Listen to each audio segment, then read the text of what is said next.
네, 우리의 형제 고려인 제2부 150년 만에 귀한 고려인 동포들의 한국행기라는 제목으로 여러분들에게 말씀을 드리도록 하겠습니다. 이 한국에 들어온 고려인 동포들이 먼저 얼마나 될까 좀 알아봤는데요.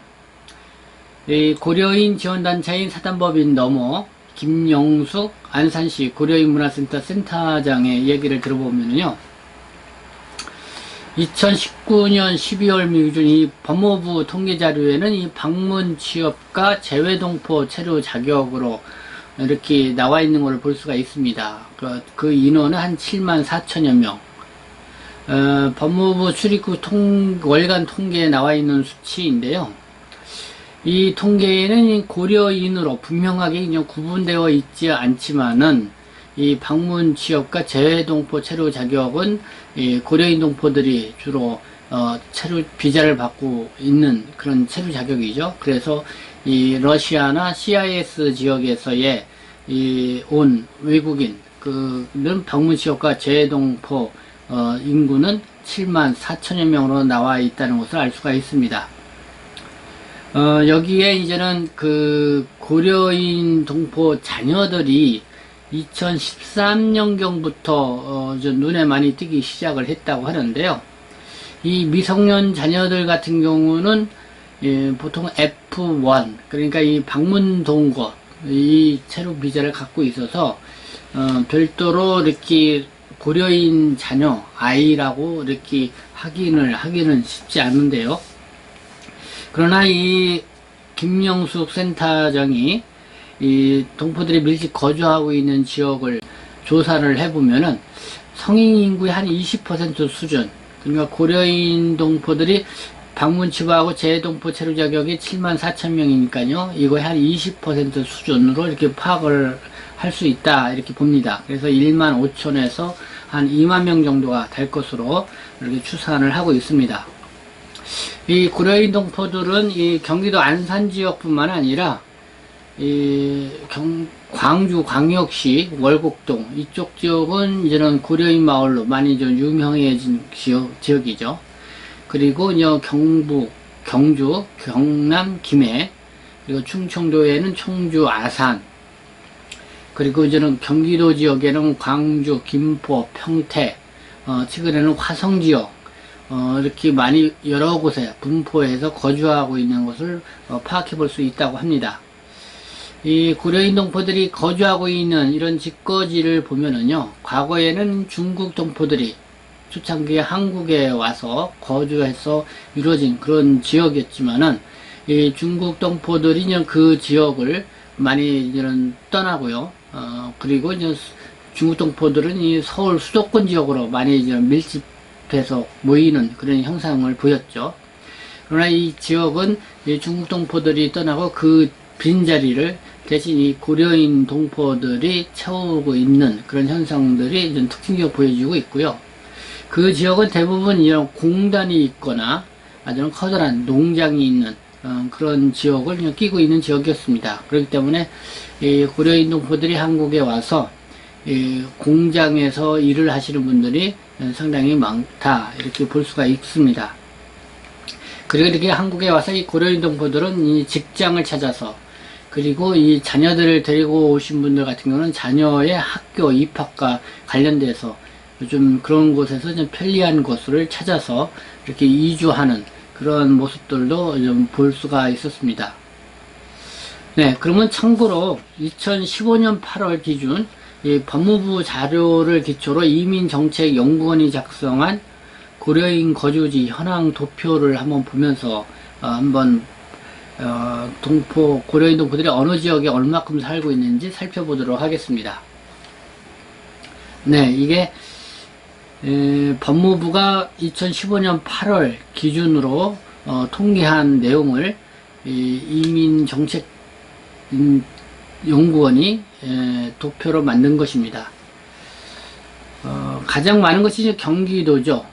41.7%를 한 11,814명을 차지하고 있고요. 그 다음에 충청남도가 2,780을 9.8%, 서울 지역이 2,553으로 9.0%, 인천이 2215로 7.8%, 경상남도가 1725, 5.5, 충청북도가 1553으로 5.0% 이렇게 차지하고 있고요. 뭐 경상부터 광주, 부산, 대구, 울산, 강원도, 전라남도, 뭐 전체적으로 전국적으로 고려인 동포들이 이렇게 거주하고 있는 걸 볼 수가 있습니다.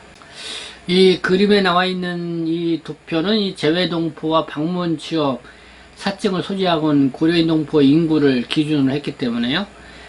실제적으로 이런 미성년 자녀들의 거주 이런 거와 함께 하거나 결혼 이주민들 이런 인구를 더한다면은 좀 더 인구가 더 많을 거라 이렇게 파악을 하시면 될 것 같습니다.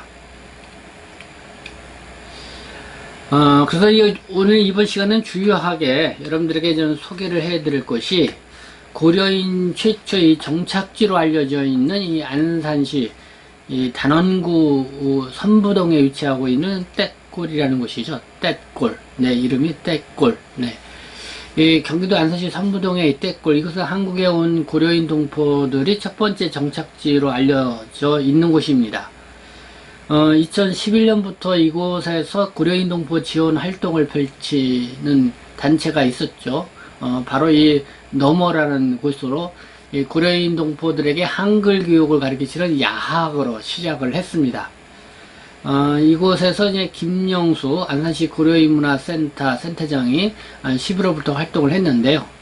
이 당시에는 지금 그 안산의 사동에서 미르라고 하는 또 단체를 별도로 조직해서 활동하는 김승혁 씨, 그 다음에 또 이제 같이 여기서 한글 교육을 하고 있는 이 김진영 씨가 그 당시에 초창기 3명, 김영숙 씨 한 3명이 초창기 멤버로서 국내 체류하고 있는 고려인 동포들에게 한글을 가르치는 그런 활동을 시작을 함으로써 이 고려인 지원 활동이 이제 목표가 됐습니다.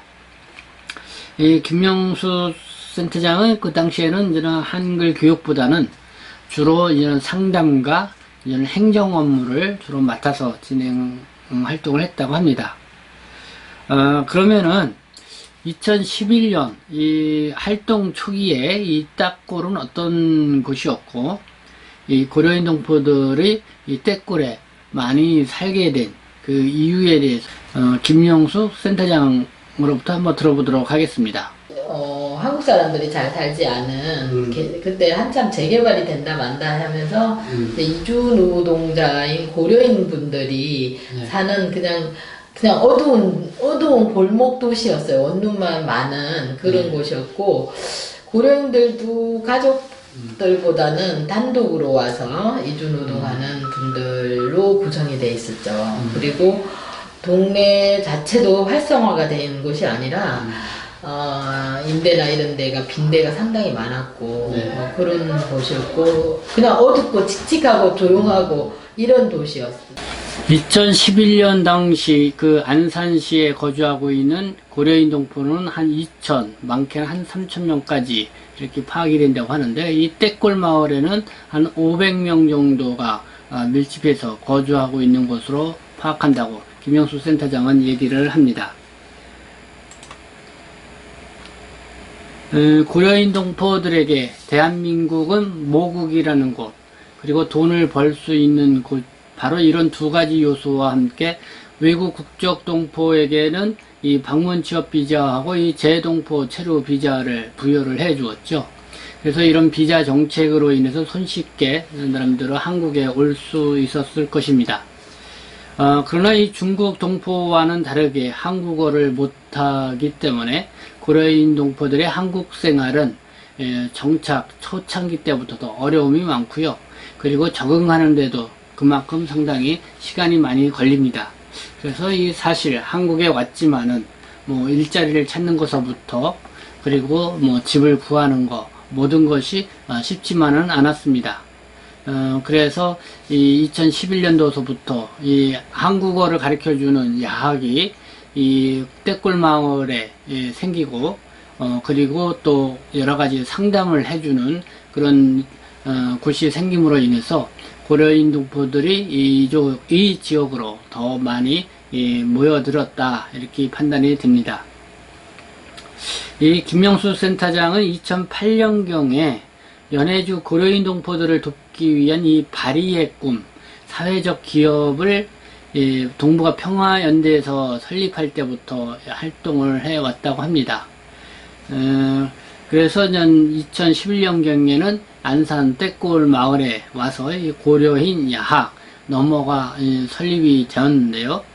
그해 11월경 이곳에 활동에 합사하면서 지금까지 줄곧 이 고려인 동포 지원 활동가로 삶을 살아오고 있습니다. 이 김명수 센터장과의 인터뷰를 통해 또 몇 가지 놀라운 사실들을 또 알게 되었는데요. 어떤 내용들이 있는지 그래서 센터장의 또 이야기를 들어보도록 하겠습니다. 네, 저는 이제 한글교육보다는 주로 상담하고 이제 고려인 지원단체 너머를 설립하는 과정에 이제 주변에 같이 있는 분들의 회원들을 모으거나 이런 뜻을 같이 하는 사람들 뭐 이런 역할들을 했었죠. 주로 상담은 한국어를 전혀 모르는 분들이기 때문에 생활에 대한 상담 그리고 비자에 대한 문의 그다음 노동 임금체불 예, 그리고 아주 단순한 뭐 이렇게 한국어를 몰라가지고 뭐 심지어 세탁기 고장났는데 어떻게 AS를 어떻게 해야 되는지 그리고 부동산 상담이 상당히 많았고요. 퍼센트로 보면 임금체불 부동산이 임금체불이 한 40% 이상이고 부동산 비율도 한 20% 이상 비자 뭐 그 다음에 비자 기타 등등 이렇게 봐야죠. 그 당시에 보증금이 한 얼마씩? 30에서 50. 네네. 이 떼골에 고려인 동포들이 많이 모여들기 시작한 거는 네. 어떤 이유라고 보세요? 일단 공단하고 가깝고 네. 그 다음에 이제 직업 소개소가 안산역에 굉장히 많이 있거든요. 슈퍼보다 더 많았어요.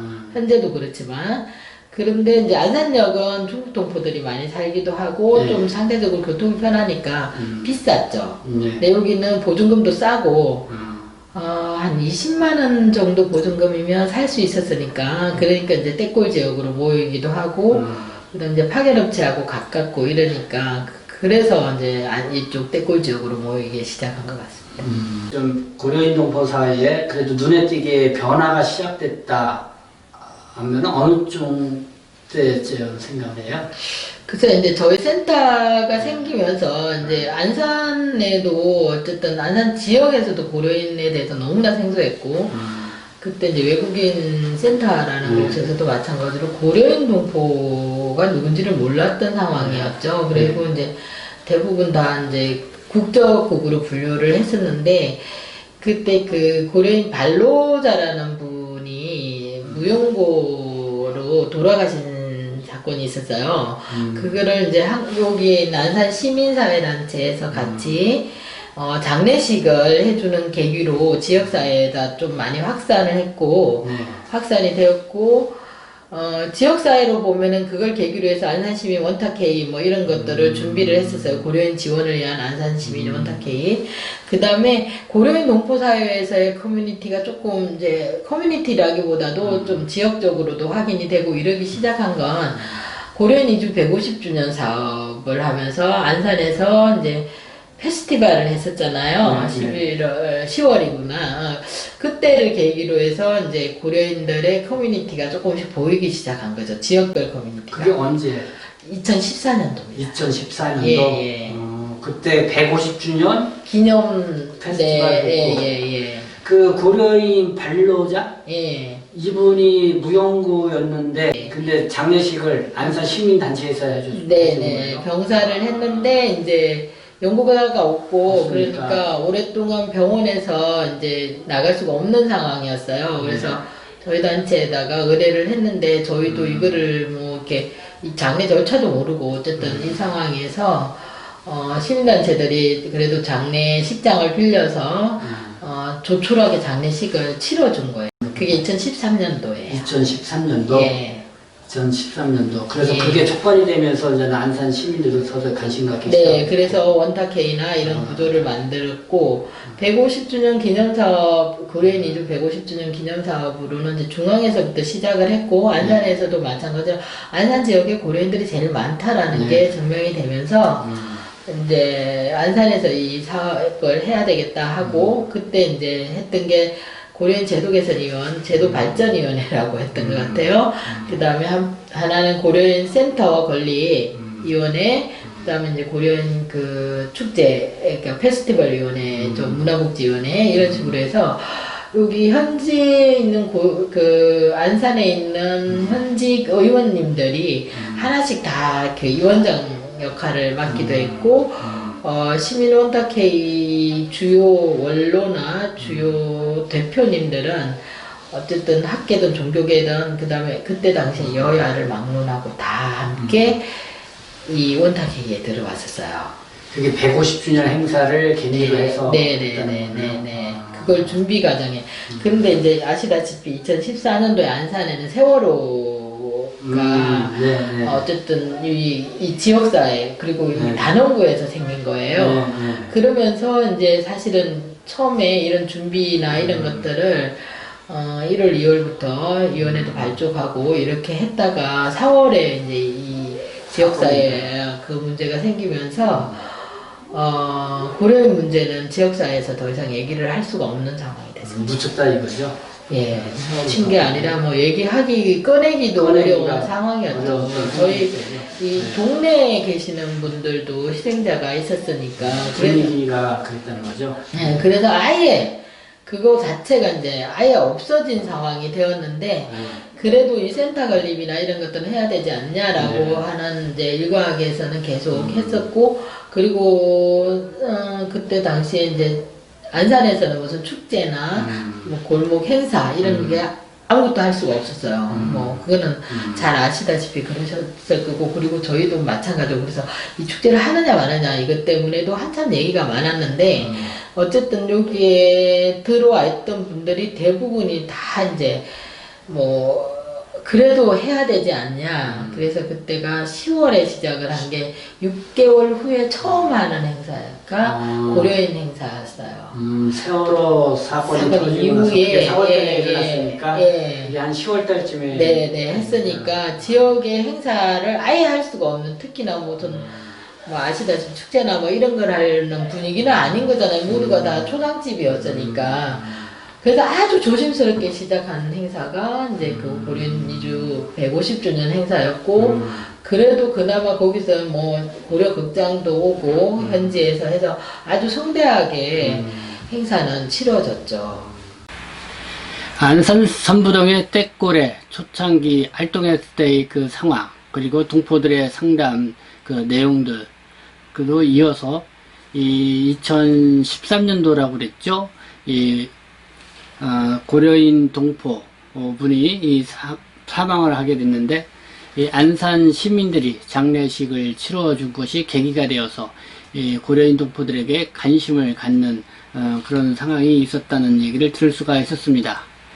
그렇게 하면서 바로 2014년도 이 세월호 사건이 예상치 못하게 일어나서 어려움이 있었지만은, 그래도 이 고려인 이주 150주년 행사를 잘 치름으로 인해서 이 안산시에서의 이 고려인 동포들의 어떤 그런 위상, 뭐 이런 관심도는 매우 높아졌다는 것을 김영수 센터장의 이야기를 통해 들을 수가 있었습니다. 고려인 이주 150주년, 뭐 이거는 앞서 제가 일부에서 고려인 동포의 이주 간략사를 통해서 말씀을 드렸었는데요. 이후에 또 이 고려인 동포 사회가 안산 지역에서 또 이렇게 집중적으로 조명을 받게 된 것은 2017년도였다고 합니다. 2017년도에는 고려인 강제 이주 80주년 행사를 개최를 했다는 것인데요. 이 국내 최루 고려인 사회를 대외적으로 알리고, 이 당시에 이 고려인 협회 커뮤니티가 또 형성될 뿐만 아니라 이 고려인 동포 정책 제도 개선을 위한 활동도, 이런 논의도 본격적으로 이루어지는 그런 해였다고 합니다. 그 당시 2017년도에 뜨거운 관심을 불러일으켰던 것은 이 고려인 동포 4세 체류 자격 문제였습니다. 이 재동포 체류 자격 부여가 이 동포 3세까지만 되어 있는 것이 이 법에 규정되어 있죠. 그래서 이 고려인 자녀들, 고려인 이주 역사가 150년이 됐으니까요. 벌써 지금 이 초중 학생들 같은 경우는 이 고려인 이 4세대에 해당이 되죠. 그래서 이들이 이 체류 연장이 안 되고 그래야 되니까 좀 출국을 해야 되느냐 아니면은 또 불법 체류자로 전락하느냐 이런 상황에 있었습니다. 그래서 학교를 다니고 있는 상황에서 이 문제를 어떻게 하면 좋냐. 그렇다고 이들을 다시 그 본국으로 돌려보내서 또 새로운 환경에서 생활을 하게끔 한다는 것도 또 쉽지 않은 이런 상황이었죠. 그래서 이 고려인 자녀 4세대의 체류 자격 문제. 그래서 이 고려인이 그때는 뭐 청소년들이 주로 이루었는데요. 탄원서도 올리고 그리고 한국 언론에도 아주 초미의 관심을 끌었습니다. 그래서 이 바람으로 인해서 이 재동포 법이 개정되는 그런 결과를 낳게 됐는데요. 이 재동포의 체류 자격 부여가 세대 제한이 없도록 이 개정되는 그런 성과를 보기도 했죠. 고려인 동포 2013년도에 이 발로자 씨의 장례 문제로 안산 시민이 참여한 것을 계기가 되어서 2014년도 고려인 이주 150주년 행사, 그리고 2017년도 고려인 강제 이주 80주년 행사 개최함으로써 이 고려인 동포 사회가 안산, 특히 안산 떼꼬를 중심으로 해서 구심점을 찾아가기 시작했다. 이렇게 생각이 됩니다. 특히나 이제 14년 이후에는 조금 소강 상태로 갔다가 강제이주 80년 행사를 계기로 해서 그때 이제 함께 부르는 고려 아리랑이라고 해서 우리 고려극장을 초빙해서 화랑유원지에서 행사를 했죠. 그리고 이제 그때 고려인들 협회 발족을 하기 위한 고려인 네트워크를 위해 전국에서 고려인 만민회의를 저희 노무단체 주관으로 만민회의를 했어요. 그게 이제 고려인들끼리 국내 체류의 문제가 뭔가에 대한 문제, 이제 국내에서 국가에 바라는, 대한민국에 바라는 것, 혹은 우리 스스로 어떤 걸 했으면 좋겠다라고 했고, 체류 문제가 그때 한참 심각했던 이유가 이제 동포 4세, 고려인 4세들의 문제가 그때 강제이주 80년을 계기로 많이 촉발이 됐어요. 2011년도에 이 안산 떼꼴은 정말 음산한 곳이었고 한국 사람들도 많이 살지 않은 그런 슬럼과 같은 곳이었습니다. 이곳에서 이 고려인 동포들을 돕기 위한 그런 한글 교육과 또 상담이 이루어지면서 새로운 바람이 불지 않았나 생각이 듭니다. 거기에 이제 2016년도에 안산시가 이곳에 이제는 고려인 문화센터를 또 지원해서 세워줌으로 인해서 이곳을 통해서 이제 다양한 고려인 커뮤니티가 형성이 되고 활동들이 있어 왔습니다. 그러면서 2017년도 강제 이주 80주년 행사를 통해서 이 고려인 협회가 생기고 또 국내 체류하고 있는 고려인 동포들이 스스로 이 정책과 제도에 있어서 목소리를 내자 하는 그런 움직임도 있었다는 이런 이야기를 들을 수가 있었습니다. 이제 우리의 형제 고려인 제2부 150년 만에 기한 고려인 동포들의 한국행 편을 여러분들에게 들려드렸습니다. 다음 이어서는 제3부 이 통계에도 나와 있지 않은 고려인 동포라는 제목으로 계속해서 들려드리도록 하겠습니다.